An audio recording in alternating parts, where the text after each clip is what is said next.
এটা একটা স্বর্ণচুরি শাড়ি, পাটলি পাল্লু স্বর্ণচুরি, যার আঁচল থাকছে গ্রিন, কুচিও থাকছে গ্রিন, পিকক গ্রিন, আর বিপি থাকছে গ্রিন, আর বাকি থাকছে ম্যাজেন্টা কালার। এই থাকছে আঁচলের অংশটা, এই থাকছে আঁচলের অংশটা। আঁচল থাকছে অরেঞ্জের মিনেকারি, ঠিক আছে।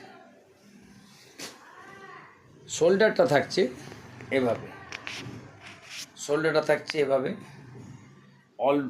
অল বডি কাজ।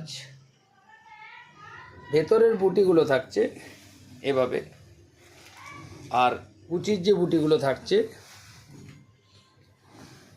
গ্রিনের উপর, এই থাকছে কুচির বুটিটা। আর পুরো বডিটা শুরুর থেকেই এই কালারে থাকছে, আর শোল্ডারের অংশটাও থাকছে ম্যাজেন্টা কালারে। আমার ভিডিওটি ভালো লাগলে সাবস্ক্রাইব করুন, লাইক করুন, শেয়ার করুন।